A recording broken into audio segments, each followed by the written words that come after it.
자, 여러분 안녕하세요. 오늘의 한자어 199번째, 199번째 컨텐츠입니다. 오늘 함께 살펴볼 글자는 바로 이것입니다. 첫 번째 글자는 이것, 두 번째는 이것입니다. 어떻게 읽고 어떻게 쓰고 있을까요? 그리고 요즘의 경향에는 이 글자를 어떤 상황에서 더 많이 사용할까요? 그 부분에 대해서 살펴보도록 하겠습니다. 자, 일단 이 글자는 도금이 이렇게 되어 있습니다. 장음 없이 부조입니다. 부조. 보통 옛 어른들 중에는 이걸 부주라고 하는 경우도 있습니다. 모음 동화처럼 읽는 경우도 있는데 국립국어원에서는 이것을 인정하지 않고 부조만 인정한다라고 되어 있습니다. 자, 부조. 과연 어떤 뜻일까요? 자, 그 뜻을 살펴보기 전에 일단은 글자를 하나하나 간단하게 살펴보고 넘어가겠습니다. 첫 번째 글자는 소전이 이렇게 생겼네요. 옆에 있는 것은 금문입니다. 자, 준 3급 배정되어 있는 도울 부자입니다. 총 7획이고 손수가 붓으로 되어 있죠. 하나, 둘, 셋, 넷, 다섯, 여섯, 일곱 쓰시면 됩니다. 자, 허씨는 이것을 이 왼 좌자는 도울 좌자로 보셔도 됩니다. 그래서 돕다는 뜻이다 라고 했습니다. 손수는 뜻이고 지아비부는 소리다 라고 했으니까 이것을 형성자로 본 것이네요. 그렇게 보시는 게 뭐 가장 괜찮을 것 같습니다만 옆에 있는 금문을 보시면 어떤 비녀를 꽂은 남자죠. 장정에게 살짝 이 손을 이렇게 갖다 대는 모습입니다. 무언가 도움이 필요한 사람을 도와주거나 아니면 아픈 사람을 부축하는 듯한 그런 설명이 유추가 가능합니다. 어쨌든 이것이 정말로 사람이든 아니면 발음 요소이든 간에 어쨌든 이 글자는 돕다라는 뜻입니다. 심지어는 이것을 부축하다 정도로 해석하는 경우도 많아요. 의외로 부축하다는 순 우리말입니다만 어쨌든 옆에서 이렇게 도와준다의 뜻으로 보면 될 것 같습니다.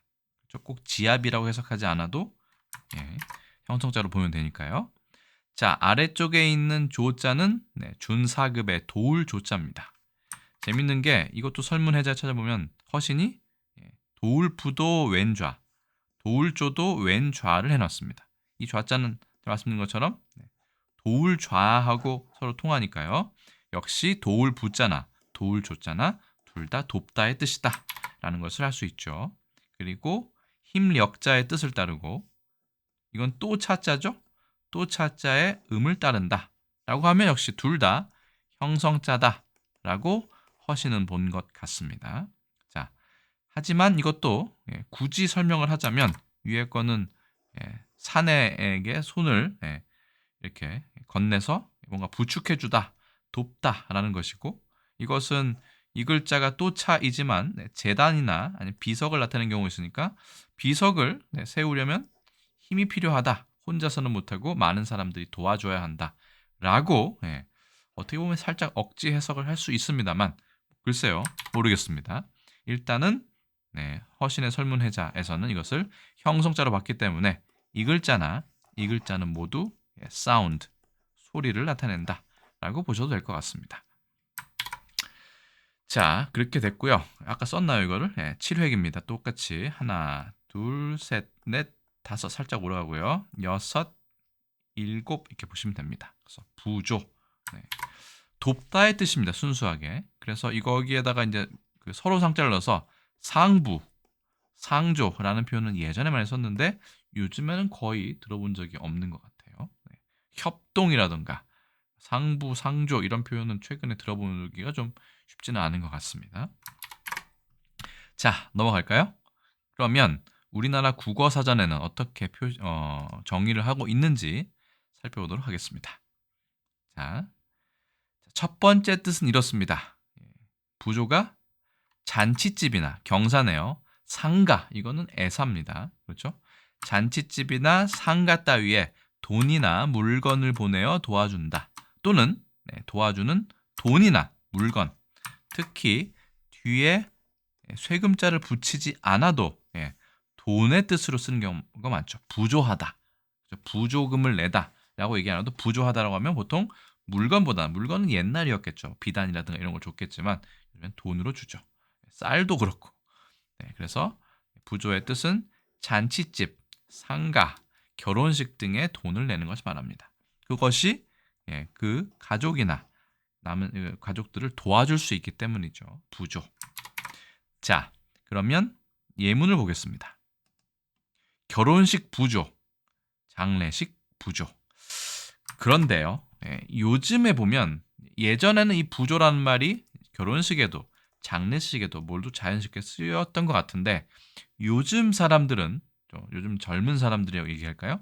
이 부조라고 하면 이거는 장례식에서 내야 되는 돈이 아닌가? 라고 오해를 하곤 합니다. 왜인지는 뒤에서 설명을 드리겠습니다. 두 가지 단어지만 한자가 다른 동미어라고 할까요? 영향을 받은 것이죠. 자, 부조의 두 번째 뜻을 보겠습니다. 남을 거들어서 도와주는 일, 그냥 도와주는 거네요. 생계부조. 이 딸이 집에 와 있으면 그만큼 살림의 부조가 되고 의지가 되련마는 뺏긴 것이 아깝고 샘도 나는 것이었다. 염상섭의 취우라는 작품에 있는 모양입니다. 그래서 꼭 돈이 아니더라도 서로 도와주는 것이죠. 자, 그러면 보통 요즘 젊은 사람들은 왜 부조를 굳이 장례식에서 위로할 때 내는 돈이라고 착각을 하는지에 대해서 좀 개인적으로 추측을 해보았습니다. 그 전에 이 부조의 2번 뜻은 비슷한 말이 부익으로 되어 있네요. 이거 익자도 도울 익자죠. 자, 우리가 조의금이란 말을 합니다. 이 조자는 상가일 듯 말합니다. 무언가를 잃었기 때문에 위로하는 그 뜻을 담은 그런 금액이다 라고 얘기하면 됩니다. 그래서 말 그대로 남의 죽음을 슬퍼하는 뜻으로 내는 돈. 조의금은 결혼식과 같은 경사에는 절대 내면 안 되죠. 조의금이기 때문입니다. 그래서 예문을 보시면 조의금을 모아 보내다. 그 가정 형편이 어려운 걸 생각해서 장례 비용을 모두 학교가 부담한 것이라든가 현이 아이들의 조의금을 전한 일들이라면 해서 전상국의 음지의 눈이라는 작품에 있는 조의금에 관한 예문입니다. 자, 조의금, 부조금 요즘 사람들은 비슷하게 생각합니다. 왜냐하면 이 조자가 이 조의금의 조자와 음이 같기 때문이죠. 그럼 부는 무엇이냐? 부는 뒤에 설명드리겠지만 이 부자와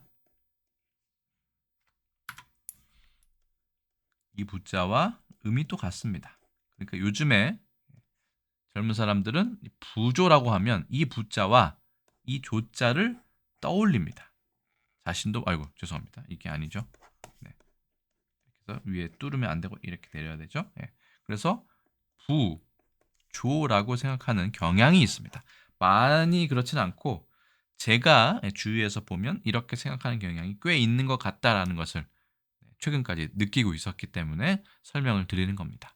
부조금은 원래는 그렇죠? 그냥 도와주는 일이기 때문에 결혼식 잔치나 장례식이나 똑같이 이 표현을 쓸 수 있습니다만 그리고 그렇게 쓰시는 분도 많은 걸 알고 있습니다만 최근의 젊은 사람들은 한자를 잘 쓰지 않기 시작하면서 이 부자와 조자를 조금은 혼동하는 경우가 있기 때문에 보통은 결혼식은 축의금이라고 보통 얘기하고요.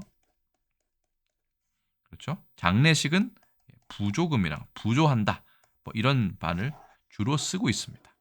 물론 조의금도 쓰고요. 부의금도 씁니다. 하지만 이것보다는 부조금을 조금 자주 쓰는 경향이 있죠. 여러분들은 어떠십니까? 자, 그러면 이 부조에 대해서 옛 신문에 나온 말들을 알아보기 전에 비슷한 말을 보시면 부의금, 조위금, 위로할 위자죠? 또 있음을 알 수 있다. 자, 다시 신문 기사로 한번 넘어가 보도록 하겠습니다. 부조.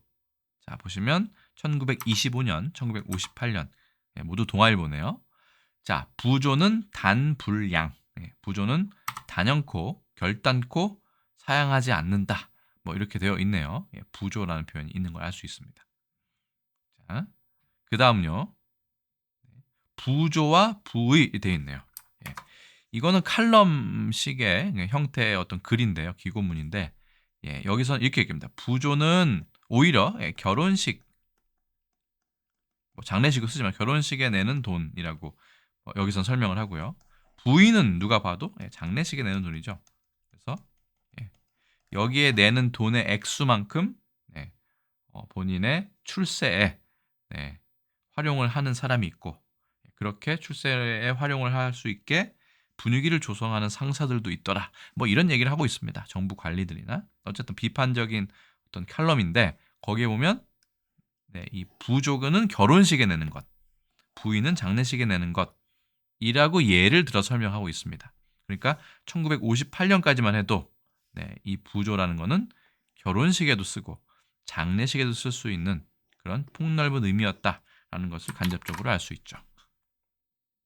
자, 신문기사는 이제 이쯤에서 보도록 하고요.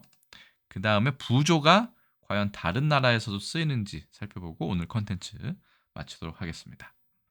자, 중국에서도 부주라는 말을 씁니다. 다만 중국에서는 이걸 거의 문어체, 중국에서는 서면어라고 얘기하는데요.